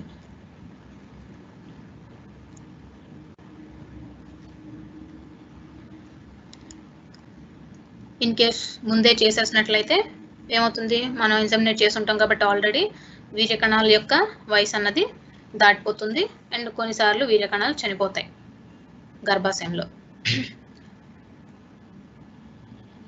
అండ్ వీర్యకణాలు ఫలదీకరణ శక్తి కోల్పోయి ఉంటాయి. అండ్ పశువులకు వీర్యదానం మధ్య ఎద చివర కానీ లేకపోతే మధ్య ఎద చివరిలో కానీ ఎద చివరి భాగంలో కానీ చేయాల్సి ఉంటుంది. అంటే మిడ్ హీట్ లేట్ హీట్ ఈ టైంలోనే మనం మ్యాక్సిమం మిడ్ హీట్లో కానీ, అంటే మన 8 hours ఈస్ట్రస్ పీరియడ్ని 24 hours ఉన్న ఈస్ట్రస్ పీరియడ్ని 3 భాగాల కింద విభజించుకుంటే, so early heat 8 hours, mid heat 8 hours, late heat 8 hours. So ఇందులో వచ్చేటప్పటికి మధ్యలోనే మనకి 8 hours టైం పీరియడ్ ఉంది. సో అందులోని అంటే ఇంకా మధ్య ఎద చివరిలో అంటే 16th hour తర్వాత నుంచి ఎద చివర భాగం మొదట్లో, చివరి ఎద ఏదైతే ఉందో మొదట్లో, అంటే 16th నుంచి ఏదైతే చివరి ఎద అంటే లేట్ హీట్ ముందులో అంటే 16th నుంచి 18. సో ఈ 18 hours ఈ టైం ఫ్రేమ్లో కనుక మనం చేసుకున్నట్లయితే ఇన్సెమినేషన్ చేసినా కూడా స్పర్మ్ సెల్ ఏజ్ అయిపోకుండా ఉంటుంది అండ్ ఓవ్యులేషన్ కూడా ప్రాపర్గా టైం అన్నది సరిపోతుంది. సో ఈ రకంగా మనం టైం అన్నది పాటిస్తే, అంటే టైమ్లీ ఇన్సెమినేషన్ అంటే మధ్య ఎద చివర, నెక్స్ట్ చివరి ఎద మొదటి భాగంలో. సో ఆ ఏదైతే టైం పీరియడ్ ఉందో ఆ టైం పీరియడ్ మనం కరెక్ట్గా చూసుకొని మనం చేసినట్లయితే ఏఐకి యానిమల్ కన్సీవ్ అయ్యే అవకాశం ఉంటుంది. అంటే ఇది టెక్నిక్, మిగతా ఫ్యాక్టర్స్ అన్నీ ఉంటే మనం ఏమీ చేయలేము. సో తెలుసు కదా, ఎర్లీ హీట్లో వచ్చేటప్పటికి చిన్నగా మనం కొన్ని డిఫరెన్సెస్ ఉంటాయి. Early heat, mid heat, late heat. Mid heat వచ్చేటప్పటికి ఏవైతే డిశ్చార్జెస్ ఉన్నాయో అవి హ్యాంగ్ అవుతూ ఉంటాయి హాక్ జాయింట్ వరకును. బ్యాక్ హైండ్ లిమ్స్లోనే ఏదైతే హాక్ జాయింట్ ఉందో వెనకాతల హైండ్ లిమ్స్ దగ్గర కచ్చ పెదవుల దగ్గర నుంచి హాక్ జాయింట్ వరకు ఏవైతే డిశ్చార్జ్ ఉన్నాయో అవి హ్యాంగ్ అవుతూ ఉంటాయి. అక్కడ వరకు హ్యాంగ్ అయ్యి దాని తర్వాత కింద పడిపోతాయి. అదే ఎర్లీ హీట్లో వచ్చేటప్పటికి ఆ డిశ్చార్జెస్ కన్సిస్టెన్సీ కొంచెం దీనికన్నా కొంచెం పలచగా ఉంటాయి. సో మనం పాల్పేట్ చేసిన వెంటనే తీగలు నీరులాగా వేసేయడం జరుగుతాయి. మళ్ళీ లేట్ హీట్ వచ్చేటప్పటికి కొంచెం డిశ్చార్జెస్ థిక్నెస్ ఇంకా పెరుగుతుంది. అండ్ ఏవైతే ఉల్వల్ లిప్స్ ఏవైతే ఉన్నాయో ఉల్వల్ లిప్స్ కూడా చాలా డిస్కలరేషన్ కూడా చిన్న డిఫరెన్స్ ఉంటాయి. అండ్ మధ్య హీట్లో వచ్చేటప్పటికి నడుము బాగా వంచి యానిమల్ నిలబడుతూ ఉంటుంది. యానిమల్ వేరే యానిమల్ని దాటడానికి యాక్సెప్ట్ చేసే విధంగా ఉంటుంది. సో ఇటువంటి చిన్న డిఫరెన్సెస్ తోటి మనం అది యానిమల్ మిడ్ హీట్లో ఉందా లేకపోతే లేట్ హీట్లో ఉందా ఎర్లీ హీట్లో ఉందా అన్నది డిఫరెన్షియేట్ చేసుకొని ఈ మధ్య చివర నెక్స్ట్ లేట్ హీట్ మొదటి భాగం ఏదైతే టైం పీరియడ్ ఉందో ఆ టైం పీరియడ్లో కనుక మీరు చెక్ చేసుకొని ఇన్సెమినేట్ చేసినట్లయితే టెక్నిక్ 100% ఫుల్ఫిల్ చేయగలం. ఇంకా మిగతా కండిషన్స్ ఏమైనా ఉంటే అవి తర్వాత చూడాలి. అండ్ కృత్రిమ గర్భధారణలో సూక్ష్మజీవులచే కలుషితమైన పరికరాలని వీర్యాన్ని ఉపయోగించినప్పుడు మరియు సహజ సంపర్కంలో సుఖ వ్యాధిగ్రస్త దున్న ఆబోతులు వినియోగించినప్పుడు పిండముకు మరణం సంభవించే అవకాశం ఉంటుంది. సో ఇన్ కేస్ చేస్తున్నప్పుడు కనుక ఏవైతే టూల్స్ ఏవైతే ఉన్నాయో వాటిని మనం స్టెరైల్గా ఉంచకుండా వాటిని హైజీన్ మెయింటైన్ చేయకుండా ఉన్నా కూడా బ్యాక్టీరియా ప్రవేశించే అవకాశం ఉంటుంది. దానివలన మళ్ళీ పిండం ఇన్ కేస్ కన్సీవ్ అయినా పిండ మరణాలు జరిగే అవకాశం ఉంటుంది. నెక్స్ట్ ఈ న్యాచురల్ సర్వీస్లో కూడా ఇన్ కేస్ ఆబోతులు కానీ దున్నలు కానీ ఏమైనా వ్యాధులున్నా కూడా అటువంటి కండిషన్స్లో కూడా అబార్షన్స్ జరుగుతాయి. అండ్ వీర్యదానం చేసిన తర్వాత పిండ మరణాలు అరికట్టడానికి 5వ రోజు 14వ రోజు యాంటీబయాటిక్ ఇంజెక్షన్ చేసుకోవాలి. అండ్ పశు వైద్యులు సూచించిన హార్మోన్ని వేయించాలి. హార్మోన్స్ మాత్రం మనకి అనుకున్నట్టు నచ్చినట్టు హార్మోన్స్ వేయటానికి లేదు.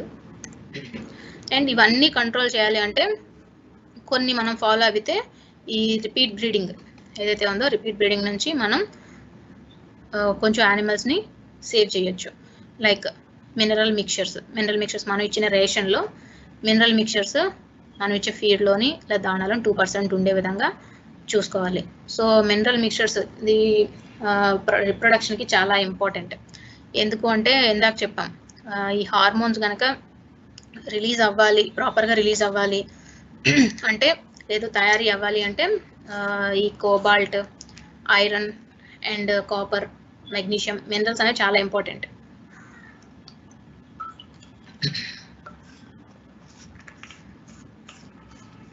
సో మినరల్ మిక్చర్ కూడా తప్పకుండా మినరల్ మిక్చర్ ఇవ్వాలి. అండ్ హైజీన్ పరిశుభ్రమైన నీరు యానిమల్స్కి ఇవ్వటం. నెక్స్ట్ చల్లటి నీరు ఇన్ కేస్ హీట్ స్ట్రెస్ ఎక్కువ ఉన్న ఏరియాస్లో ఉండే యానిమల్స్ ఉంటే అలాంటి కండిషన్స్లోని చల్లటి నీరు ఇవ్వటం. కొన్నిసార్లు హీట్ స్ట్రెస్ వల్ల కూడా ఎర్లీ ఎంబ్రియానిక్ డెత్స్ లేకపోతే కన్సీవ్ అవ్వకపోవడం ఇవన్నీ జరుగుతూ ఉంటాయి హీట్ స్ట్రెస్లో కూడా. అంటే సమ్మర్ ఎండాకాలం అంటే టెంపరేచర్స్ ఎక్కువ ఉన్నా కూడా ఒక్కొక్కసారి కన్సీవ్ అయ్యే అవకాశం ఉండదు కొన్నిసార్లు. సో అలాంటప్పుడు ఈ చల్లటి నీరు అందించటం, తర్వాత షెడ్లోని ఏవైతే స్ప్రింక్లర్స్ అరేంజ్ చేసుకోవటం, లేకపోతే షెడ్స్ పైన వాటర్ స్ప్రింక్లింగ్ చేయటం. సో ఇటువంటి చిన్న చిన్న మేనేజ్మెంటల్ టెక్నిక్స్ ఫాలో అయితే హీట్ స్ట్రెస్ని తగ్గించవచ్చు. నెక్స్ట్ షెడ్ చుట్టూ చెట్లు వేపించటం, అంటే వెంటిలేషన్ ప్రాపర్గా ఉన్నా మెయిన్ స్ట్రెస్లో ఉన్నా కూడా ఈ రిప్రొడక్షన్ మీద ఇంపాక్ట్ ఉంటుంది. అండ్ పరిశుభ్రమైన పరిసరాలు చుట్టూరా కూడా పరిశుభ్రంగా ఉండాలి. నెక్స్ట్ ఇన్ కేస్ వేరే యానిమల్ కనుక ఈ మెట్రైటిస్ కండిషన్స్ ఉన్నా సో వేరే యానిమల్ కూడా ట్రాన్స్ఫర్ అయ్యే అవకాశం ఉంటుంది. సో ఎలా అంటే యూరిన్ డిశ్చార్జెస్ వల్ల లేకపోతే యూరిన్ వెళ్ళి వాటి ఖర్చు పెదాల మీద పడటం. సో ఇటువంటి నెక్స్ట్ చేసేవాళ్ళు చెక్ చేసినప్పుడు ప్రాపర్గా క్లీన్ చేసుకోకుండా ఒక యానిమల్ చెక్ చేసి మళ్ళీ వెంటనే నెక్స్ట్ యానిమల్ చూడటం. సో ఇటువంటివన్నీ చేసినప్పుడు సమ్టైమ్స్ మనమే యానిమల్కి ఇన్ఫెక్షన్ని స్ప్రెడ్ చేసిన వాళ్ళం అవుతాం. సో మెయిన్ పరిసరాలు తర్వాత అన్ని యానిమల్స్ కూడా ప్రాపర్గా ఉండేలాగా ఇన్ కేస్ ఏమైనా యానిమల్ ఉందంటే దాన్ని కొంచెం పక్కన సెపరేట్గా పెట్టుకోవడం చాలా ఇంపార్టెంట్. అండ్ జన్యు లోపాలతోటి పశువులు ఏమైనా ఉంటే వాటిని అన్డౌటెడ్లీ వాటిని తొలగించుకోవాలి. ఇన్ కేస్ జన్యు లోపల ఇందాక చెప్పుకున్నాం యూట్రైన్ యూనికార్న్స్ కానీ లేకపోతే యూట్రైన్ సెప్టా లేకపోతే ఫాలోపియన్ ట్యూబ్స్లో కూడా సెప్టా వస్తుంటాయి. సో అలాంటి కండిషన్స్లోనే నెక్స్ట్ ఓవరీస్ మరీ చిన్నగా ఉండటం అసలు పెరగవు. సో అటువంటి కండిషన్ ఉన్న యానిమల్స్ ఏమైనా ఉంటే వాటిని కల్ చేసుకోవాలి. ఇందాక చెప్పాం బరువు మెయిన్ పశువుకి యానిమల్కి ఇన్సెమినేట్ చేయాలంటే బరువు చాలా ఇంపార్టెంట్. సో బరువు పెరగలేదు అంటే మీరు చెక్ చేసే ఉంటారు యానిమల్కి రెక్టల్ పాల్పేషన్ చేసినప్పుడు కొన్ని యానిమల్స్లోని యానిమల్ చిన్నగా ఉంటుంది, లోపల జెనిటేలియా కూడా అంతే చిన్నగా ఉంటుంది. యూట్రైన్ అండర్ డెవలప్డ్ జెనిటేలియా అంటారు, లేకపోతే ఓవరీస్ చాలా చిన్నగా ఉంటాయి. సో అటువంటివి ఏంటంటే మనం వాటిని నార్మల్ కండిషన్లో వచ్చేటప్పుడే మనం చేయాలి. యానిమల్ ఎదకొచ్చింది కదా అని చేసినా కూడా దానివల్ల ఫలితం ఉండదు. నెక్స్ట్ నూనె చెక్కలు ఎక్కువగా వాడటం, మితిమీరి వాడటం. నూనె చెక్కలు ఎక్కువగా వాడినా కూడా పిండ మరణాలు జరిగే అవకాశం ఉంటుంది. నెక్స్ట్ బూజు పట్టిన దాణా లేదా గింజలు ఇవ్వటం. ఈ బూజు పట్టిన దాణా అంటే ఎక్కువగా గింజలు కొంతమంది గోధుమలతోటి దాణా తయారు చేసిన గోధుమలు వాడుతుంటారు, బార్లీ, సో ఇటువంటి వాడుతుంటారు. అటువంటి దినుసులు కనుక ఇచ్చినప్పుడు కొన్నిసార్లు వాటికి ఎర్గాట్ పాయిజన్ అనేది ఉంటుంది. అంటే అదొక టైప్ ఆఫ్ బూజు. ఇన్ కేస్ అది కూడా యానిమల్ కనుక తీసుకున్నట్లయితే దానివల్ల కూడా అబార్షన్స్ జరుగుతాయి. యోని స్రావాలు కనుక అబ్నార్మల్గా ఉంటే అది ఏంటి, ఏ కండిషన్ అన్నది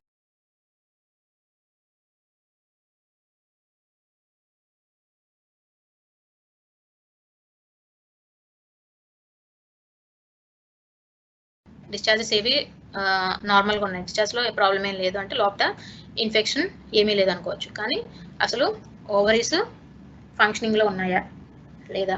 ఇన్ కేస్ ఓవరీస్ 3-4 ఈతల పశువులు కూడా ఫీడింగ్ ఆపేస్తే, ప్రాపర్ బ్యాలెన్స్డ్ రేషన్ లేకపోతే, దానికి కావాల్సిన పోషకాలు కనుక లేకపోతే ఓవరీస్లోని ఫాలికల్స్ అలానే ఉంటాయి. డెవలప్మెంట్ జరగడం, గ్రాఫిన్ ఫాలికల్, సో ఇదంతా ఫాలికులోజెనిసిస్ ప్రాపర్గా ఉండదు. మీరు చూసుకున్నట్లయితే ముందు ఈతలోని అదే యానిమల్ చెక్ చేసుకున్నట్లయితే ముందు ఈతలోని ఓవరీ అన్నది బాగా మంచి సైజులో ఉంటాయి. కానీ నెక్స్ట్ ఈతకు వచ్చేటప్పటికి ఓవరీ సైజ్ తగ్గుతుంది. అంటే ఇక్కడ నెగిటివ్ ఎనర్జీ బ్యాలెన్స్ వలన అవ్వచ్చు, ఇంకా వేరే కారణాల అవ్వచ్చు, మనం పోషకాలు ప్రాపర్గా ఇవ్వకపోవటం వలన ఓవరీస్ కూడా మళ్ళీ ష్రింకేజ్ జరిగే అవకాశం ఉంటుంది. సో అటువంటి ఏమైనా కండిషన్స్ ఏమైనా ఉంటే అది మనం రూల్ అవుట్ చేసుకోవాలి. సో వెంటనే రేషన్ మార్చుకోవడం, ఇచ్చిన ఫీడింగ్ యానిమల్ కావాల్సినంత సరిపడా దాణా వెళ్తుందా లేదా, లేకపోతే పశుగ్రాసం వెళ్తుందా లేదా, న్యూట్రియంట్స్ అడిషనల్గా మనం ఇవ్వాల్సినవి మినరల్ మిక్చర్ కానీ, సో ఇటువంటివన్నీ వెళ్తున్నాయా లేదా అనేది చూసుకోవాలి. ఏమైనా లోపాలు ఉంటే దానికి తగ్గట్టు సప్లిమెంట్స్ ఇవ్వాలి. అండ్ మనం చేసే టెక్నిక్స్లో వచ్చేటప్పటికి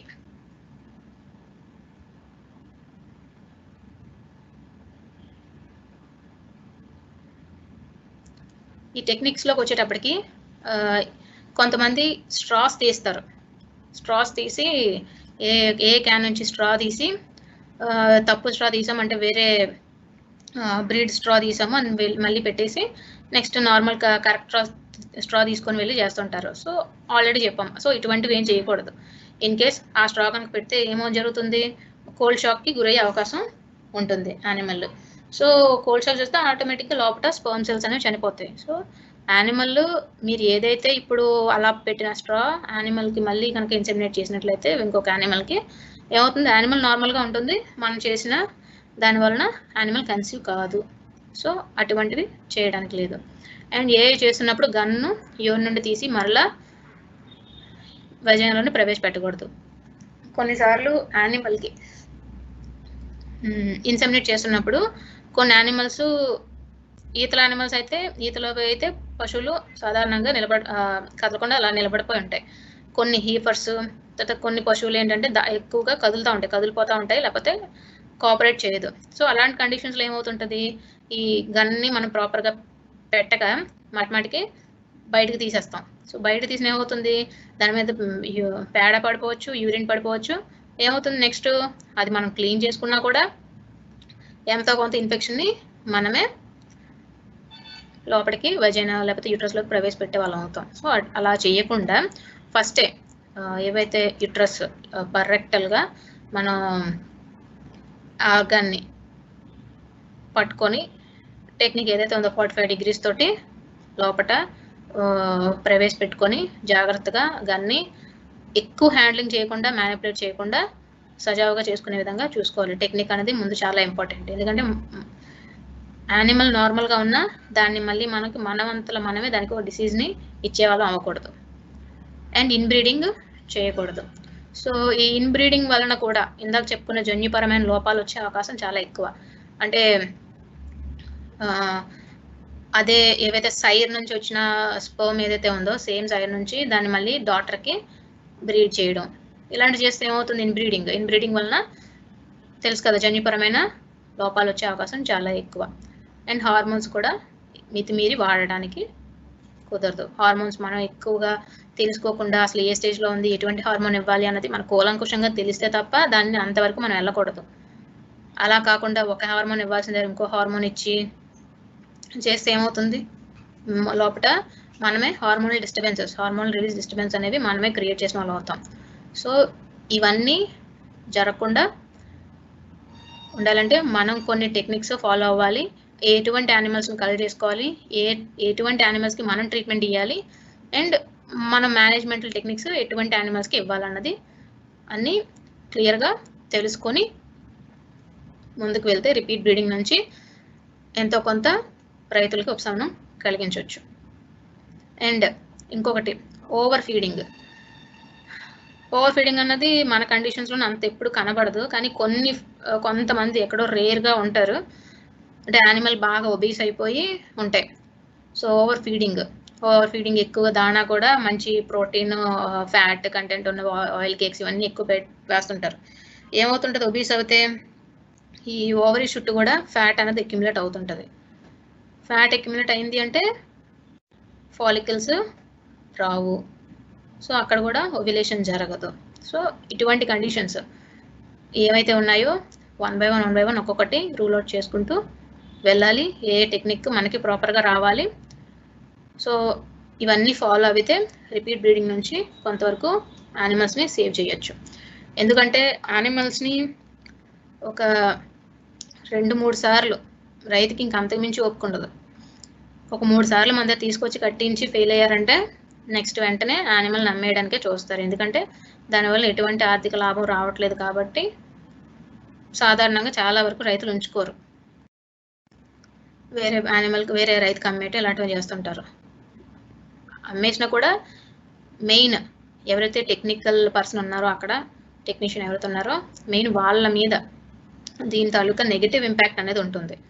సో కండిషన్స్ ఏంటన్నది మనకు తెలియాలి, ఎటువంటి ఫీడింగ్ పెడుతున్నారో తెలియాలి, జెనెటికల్ ప్రాబ్లమ్స్ ఏవైతే ఉన్నాయో అవి తెలియాలి. సో ఇవన్నీ తెలుసుకొని ముందుకు వెళ్తే యానిమల్స్ని సేవ్ చేయొచ్చు. సో ఇది రిపీట్ బ్రీడింగ్ గురించి. So next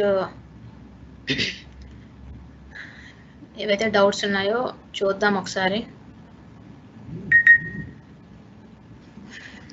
so Nagalla Krishnaveni CL అంటే ఏంటి అని అడుగుతున్నారు. సో సిఎల్ అంటే కార్పస్ లూటియం అమ్మ. సో కార్పస్ లూటియం ఎప్పుడు ఏర్పడుతుంది? డామినెంట్ గ్రాఫియన్ ఫాలికల్ ఈస్ట్రస్ అయిపోయిన తర్వాత 10 to 12 hours, అంటే ఎద కంప్లీట్ అయిన తర్వాత 10 to 12 hours రప్చర్ అవి ఓవ్యులేషన్ జరుగుతుంది. అలా ఓవ్యులేషన్ జరిగిన దాన్ని, సో ఓవ్యులేషన్ జరిగిన తర్వాత ఓవా బయటకు వస్తుంది కదా, ఓవాని ఫాలోపియన్ ట్యూబ్యూల్స్ క్యాచ్ చేసి ఫాలోపియన్ ట్యూబ్యూల్స్ తెస్తాయి, దాని తర్వాత యూట్రస్లోకి వస్తాయి, అది వేరే విషయం. ఇక్కడ ఏదైతే రప్చర్ అయిన ఫాలికల్ ఏదైతే ఉందో ఆ స్పేస్ ఏదైతే ఉందో అది కంప్లీట్గా హార్డ్ అవుతుంది ఈ ఎల్హెచ్ హార్మోన్ వలన. సో అది థిక్గా అవుతుంది, దాన్నే కార్పస్ లూటియం అంటాము. స్టేజెస్ కూడా చెప్పాం. ఫస్ట్ అక్కడ బ్లీడ్ అవుతుంది, రప్చర్ అవడం వలన బ్లడ్ సప్లై ఉంటుంది, బ్లీడ్ అవుతుంది కదా, సో దాన్ని కార్పస్ హెమరేజికమ్ అంటాము. తరువాత కార్పస్ లూటియం అవుతుంది. నెక్స్ట్ లాస్ట్లో రిగ్రెషన్ అవుతూ లాస్ట్లో ఏమవుతుందంటే ఓవరీ మీద ఎక్కడైతే ఫాలికల్ రప్చర్ అయిందో అక్కడ ఒక స్పేస్ మనకు కనిపిస్తూ ఉంటుంది, అంటే ఒక స్పాట్, దాన్ని కార్పస్ ఆల్బికన్స్ అంటాం. అంటే ఈ కార్పస్ లూటియమ్ అంటే అందులో changes, first corpus haemorrhagicum, corpus luteum, next corpus albicans. Corpus luteum అన్న వచ్చేటప్పటికి దానికి కార్పస్ లూటియం 3 పార్ట్స్ ఉంటాయి.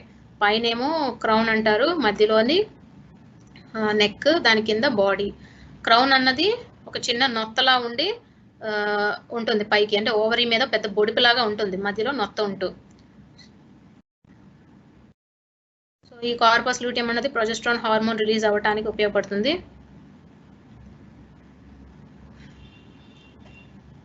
సంకర జాతి అనగా సంకర జాతి అంటే క్రాస్ బ్రీడ్.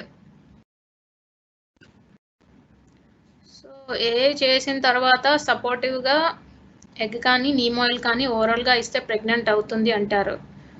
సో ఇక్కడ కన్సీవ్ అవ్వాలి అంటే ఎనర్జీ కావాలి.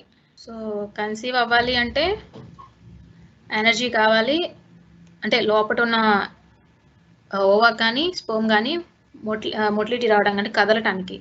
సో దానికోసం కొంతమంది షుగర్ వాటర్ పట్టేస్తామంటారు, కొంతమంది ఇవంతా ఎక్స్ట్రా ఎనర్జీ అనమాట. సో అది ఇచ్చినా ఇవ్వకపోయినా కన్సీవ్ అవుతుంది. మీరు యానిమల్కి ప్రాపర్ బ్యాలెన్స్డ్ రేషన్ పెట్టుకుంటే, పశుగ్రాసం పుష్కలంగా పెట్టుకుంటే సరిపోతుంది. ఇవే ఇవ్వాల్సిన అవసరం అయితే ఏమీ లేదు. సెమెన్ డిపాజిట్ చేసిన తర్వాత స్పర్మ్ సెల్స్ ఎంత టైంకి డీజనరేట్ అవుతాయి. సో దాని లైఫ్ స్పాన్ 24 అవర్స్ అని చెప్పాము. 24 అవర్స్లోని చనిపోతాయి అది. హీఫర్లో కాదు. హీఫర్ రిపీట్ బ్రీడింగ్ అంటే వన్స్ సైక్లింగ్ యానిమల్. హీఫర్లోని అసలు యానిమల్ కన్సీవ్ అవ్వట్లేదు అంటే అక్కడ కండిషన్స్ వేరే ఉంటాయి. అండర్ డెవలప్డ్ జెనిటేలియానా, లేకపోతే ఓవేరియన్ డీజనరేషన్ జరుగుతుందా, ఓవరీ హైపోప్లేషియా, లేకపోతే ఏప్లేషియాలో ఉందా. ఏప్లేషియా అంటే అసలు ఓవరీ పెరగదు. హైపోప్లేషియా అంటే ఉండాల్సిన సైజు ఓవరీ ఉండదు. అండ్ తర్వాత అనుకున్నంత బరువు అని చెప్పాం. సో అవి ఆ కండిషన్స్ హీఫర్లో ఉంటాయి. తర్వాత ఇన్ కేస్ మెట్రైటిస్ కండిషన్స్ కూడా ఇన్సెమినేట్ చేస్తూ ఏమన్నా ఒకసారి ఇన్సెమినేట్ చేశారు, రెండోసారి ఇన్సెమినేట్ చేశారు, but due to various reasons, అంటే టైంలో ఇన్సెమినేషన్ చేయకపోవచ్చు, లేకపోతే ఇన్ఫెక్షన్ మనమే క్రియేట్ చేసి ఉండొచ్చు. అలాంటి కండిషన్స్లోని యానిమల్ 3 సార్లు 4 సార్లు ఎన్నిసార్లు వచ్చినా కూడా అది హీఫర్లో కాబట్టి అది అవ్వదు. ముందు అక్కడ ఉన్న కండిషన్ ఏంటో మనం రూల్ అవుట్ చేసుకోవాలి. సో జెనెటిక్ డిసీజెస్ అనకూడదు, జెనెటిక్ ఇవైతే జెనెటిక్ కండిషన్స్ ఏవైతే ఉన్నాయో చెప్పాము ఆల్రెడీ. ఇన్ కేస్ ఫాలోపియన్ ట్యూబ్స్లో ఏమైనా సెప్టా ఉండటం బై బర్త్, తర్వాత ఒకటే హార్న్ ఉండటం, నెక్స్ట్ ఓవరీ డీజనరేట్ అయ్యి ఉండడం, అంటే ఓవరీస్ అసలు పెరుగుండవు, ఫాలికల్స్ అసలు కంప్లీట్గా పెరుగుండవు. So next blocked fallopian tubes కూడా కొన్ని కండిషన్స్లో ఉండొచ్చు. సో అటువంటి కండిషన్స్ ఏవైతే ఉన్నాయో అటువంటి కండిషన్స్లో సాధారణంగా యానిమల్ కన్సీవ్ అవ్వడం చాలా కష్టం. అండ్ జెనెటిక్ కండిషన్స్లో వచ్చేటప్పటికి క్రోమోజోమల్ అబ్నార్మాలిటీస్ కూడా ఉంటాయి.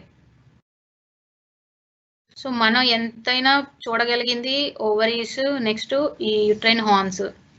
సో ఇన్ కేస్ అటువంటి కండిషన్స్ ఏమైనా ఉన్నా కూడా యానిమల్కి మనం చేసేది ఇంకేం లేదు, వాటిని కల్చేయడమే. ఒకసారి యుట్రస్లో కూడా మధ్యలో సెప్టాస్ గోడల్లాగా ఏర్పడిపోతాయి. సో ప్లెసెంటేషన్ జరగాలి అంటే లోపల ఉన్న ఇన్నర్ లేయర్స్ అన్నీ నార్మల్గా ఉంటూ క్యారెంకల్స్ అన్ని ప్రాపర్గా ఉంటేనే ప్లెసెంటేషన్ జరుగుతుంది. ఇన్ కేస్ అలా మధ్యలోని ఆ సెప్టాస్ కనుక ఏర్పడినట్లయితే ఏమవుతుంది, అక్కడ ప్లెసెంటేషన్ జరగదు. సో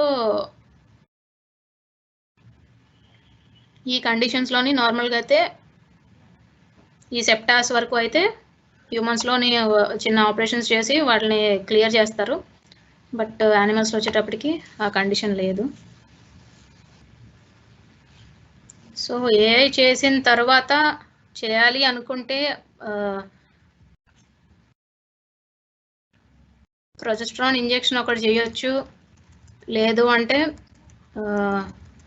ఈ రూమెన్ ఇదంతా నార్మల్గా ఉండటానికి బెలామిల్ ఇంజెక్షన్స్ లివర్ టానిక్స్ చేయొచ్చు. ఇంకొక కండిషన్ ఏంటంటే కొన్నిసార్లు రూమెన్ ఎసిడోసిస్ కండిషన్స్ ఉంటాయి. రూమెన్ ఎసిడోస్ అంటే ఎక్కువగా అన్నం తినేడాలి, తెలుసు కదా, ఎక్కువ రైస్ పెడుతుంటారు. ఈ అనుకోకుండా యాక్సిడెంట్గా తినడం కానీ, లేకపోతే ఎక్కడైనా మిగిలిపోయిందని చెప్పి రైస్ పెట్టేయడం చేస్తుంటారు. రూమెన్ ఎసిడోసిస్ కండిషన్ వచ్చేటప్పటికి అక్కడ రూమెన్ ఒక్కటే ఇంపాక్ట్ అవ్వదు. ఇన్ కేస్ ఒక్కొక్కసారి ఎసిడోస్ కంటెంట్ ఎక్కువ అయితే అది రూమెన్ వాల్స్లోంచి వచ్చి బ్లడ్లోకి వెళ్తుంది, తర్వాత యుట్రస్లో కూడా వెళ్తుంది. యుట్రైన్ pH కూడా అబ్నార్మల్గా పడిపోతుంది. అలాంటి కండిషన్స్లో ఇన్ కేస్ అది ప్రెగ్నెన్సీ అయితే ఒక్కొక్కసారి అబార్షన్ జరిగే అవకాశం కూడా ఉంటుంది, అది కూడా చూసుకోవాలి. సో డౌట్స్ ఇంతటితో అయిపోయినాయి. సో ఐ హోప్ క్లాస్ అందరికీ అర్థమైంది అనుకుంటున్నాను. Thank you very much.